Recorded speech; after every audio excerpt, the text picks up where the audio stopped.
A Netflix anunciou recentemente que Stranger Things é a nova campeã de audiência da plataforma de streaming. Isso quando consideramos o lançamento de algo nos seus primeiros 4 dias. Isso porque depois dos 4 primeiros dias do lançamento de Stranger Things, no dia 4 de julho, nós tivemos mais de 40 milhões de pessoas se antenando na série que mistura nostalgia, terror e um pouco de fantasia. Inclusive, dessas 40 milhões de pessoas, 18 milhões já finalizaram a terceira temporada nesse período de menos de uma semana depois do lançamento. Sendo um grande fã da série, eu preciso dizer que o que mais impressiona em Stranger Things não é nenhum aspecto técnico, não é, por exemplo, a direção dos irmãos Duffer, apesar dela ter realmente evoluído muito bem ao longo das temporadas, e agora na terceira temporada a gente tem um produto belíssimo que utiliza tomadas vindas de guindaste, grandes planos sequência com estabilização de câmera e várias questões visuais lindíssimas. Também não é a trilha sonora que utiliza-se de sintetizadores para trazer uma atmosfera que consegue ao mesmo tempo ser de terror e profundamente dos anos 80.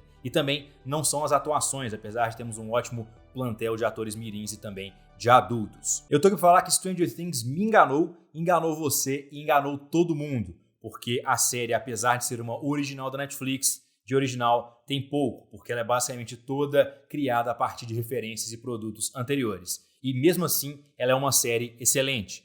Talvez, inclusive, ela seja excelente exatamente por conta disso. O que mais impressiona em Stranger Things é a capacidade da série de não só fazer referências a matérias anteriores, mas de pegar largas porções de várias, e quando eu digo várias, são várias obras cinematográficas, de música, de arte, e transformarem isso em um universo 100% original a partir de algo que é quase 100% não original. Ao longo das 3 primeiras temporadas da série, vimos a doçura e aventura de filmes como Goonies e E.T. Vimos também o terror nojento e claustrofóbico de filmes como Alien e O Enigma de Outro Mundo. Vimos também o suspense e a intensidade de filmes como O Exterminador do Futuro e também, claro, O Iluminado. E finalmente vimos a amizade retratada por vezes em obras de Stephen King como Stand By Me e Eita Coisa, de vários adolescentes que habitam no meio do nada nos Estados Unidos. E claro, isso é só a ponta do iceberg, temos aqui centenas ou talvez até milhares de referências à cultura pop, filmes, séries e muito mais que fez os anos 80 serem os anos 80, especialmente dentro do contexto americano.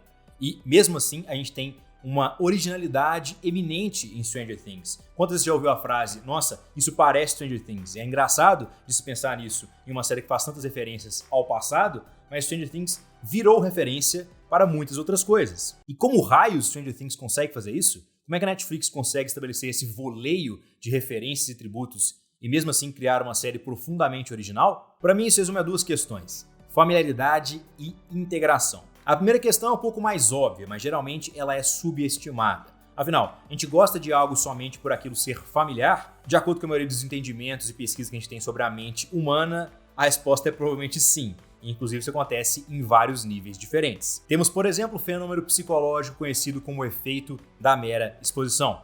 Com um nome bastante autoexplicativo, ele ilustra o fato que a gente prefere coisas que a gente já teve um contato prévio sobre coisas que a gente nunca viu antes. Isso vale para pessoas, fotos, lugares e até mesmo polígonos. Isso não é do nada, não é suposição, é baseado em testes e experimentos que vieram a partir da década de 60 até os dias de hoje. Mesmo quando os estímulos digamos, familiares, duravam apenas questão de milissegundos, ou seja, nem poderiam ser registrados conscientemente pela mente das pessoas. Mesmo assim, as pessoas ainda preferiam aquilo que era mais familiar. Isso talvez explique o fato de a gente constantemente escutar que um filme foi ainda melhor na segunda vez, ou que as pessoas mudaram de experiência com uma obra após revisitá-la. Por exemplo, o caso de Blade Runner, Star Wars: O Último Jedi, eu vi isso acontecer bastante. E claro, também uma ótima explicação do porquê algumas pessoas gostam tanto de spoilers, mesmo sem ter visto os filmes ainda.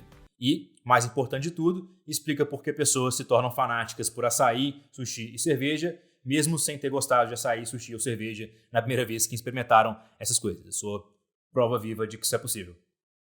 E eu sou viciado nessas coisas também. Obviamente, isso se aplica um pouco a Stranger Things. A gente já viu um adversário invencível seguindo os nossos heróis ao longo da história. A gente já viu um alien nojento sugando a cara de pessoas. A gente já viu um personagem com poderes descobrir sua humanidade após interagir com os humanos comuns. Tudo aqui em Stranger Things é familiar e isso por muitas vezes é excelente. E eu poderia aqui também entrar na questão dos vieses cognitivos, né? Outras coisas que levam a gente a gostar desse tipo de coisa, como por exemplo, o viés da adotação, o viés do status quo, o viés da versão à perda, o viés do ancoramento, o viés do referenciamento. Mas como provavelmente você sairia do vídeo antes de eu acabar essas explicações, só tenha em mente que isso perfeitamente explica o porquê a gente sempre vê o comentário: ah, mas eu gostava mais de você antigamente, nos vídeos de qualquer youtuber. Mas obviamente a familiaridade não é tudo nessa equação, afinal a gente cansa de ver pessoas criticando filmes, games ou livros por serem repetitivos. A gente também tem muitas pessoas que questionam algum filme quando ele é formulaico, quando ele se encaixa numa fórmula pré-estabelecida. E mesmo temos sempre o debate levantado sobre a famigerada fadiga dos filmes de super-herói, né? As pessoas não aguentam mais, supostamente, ver filmes de herói agora que a gente tem mais de 10 deles por ano. Realmente, referências soltas ao longo de uma história e eventos que a gente já conheceu anteriormente podem rapidamente virar fanservice e clichês. O que acontece aqui em Stranger Things é que isso é evitado a partir do segundo ponto, que é a integração. Aqui os pontos de roteiro, desenvolvimento dos personagens, escolhas visuais, escolhas sonoras, todas são embasadas pelo contexto dos anos 80, pela sua música, pelos seus filmes, pelas suas séries, pelas suas artes e tudo mais que integram esse período de tempo. Isso resulta na Eleven, que é quase uma versão alternativa do ET. Nós temos um vilão russo que poderia muito bem ser um androide enviado ao passado pela Skynet para matar a mãe do John Connor. O esfolador de mentes é basicamente a rainha em Aliens se ela fosse formada pelo monstro do Enigma do Outro Mundo. Mas em nenhum desses casos referências são pontas soltas. Muito pelo contrário, essas referências elas integram diretamente a história de Stranger Things. Elas constroem parte do universo aqui, elas constroem parte da narrativa, do roteiro. Tudo aqui é utilizado com um propósito. Por isso nada funcionaria se a gente não gostasse da Eleven, se a gente não acreditasse na amizade do grupo principal, se a gente não ligasse pro destino do Hopper e da Joyce, se a gente não ficasse extremamente curioso do porquê os americanos e os russos terem ficado obcecados com explorar o mundo do Upside Down. Você claramente tem o Demogorgon lá, cara, e o Esfolador de Mentes. Isso é uma péssima ideia.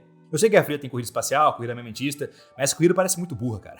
Mas não dá pra negar que todos esses fatores são diretamente interligados com as referências. A Eleven ser o ET é pouco relevante porque a gente gosta da personagem da Eleven, independentemente da semelhança dela com outra propriedade. Isso vale pra todas as outras situações. Inclusive, esse foi um dos fatores que eu mais gostei na terceira temporada de Stranger Things. Ela mantém essa barragem de referências de questões de filmes passados em um pacote que é bem mais dinâmico. Eu acho que os arcos narrativos se encontram muito melhor, os núcleos interagem muito melhor e, em geral, é uma história que continua tecnicamente excelente, com referências muito boas, mas que move num ritmo que eu gosto muito mais. Isso, obviamente, também é ajudado pelo fato de termos apenas 8 episódios que deixam os núcleos bem menores e bem mais próximos ao longo da história. Apesar de, sinceramente, eu não ter gostado tanto assim dos núcleos da Eleven e do Mike, e ter adorado os núcleos aí do Steve, do Dustin e também da Joyce e do Hopper, isso pode ser um problema eventualmente, mas nessa temporada não foi algo que me incomodou muito. De qualquer forma, Stranger Things conseguiu fazer algo muito especial que pouquíssimas séries e obras em geral conseguem. Pegar algo velho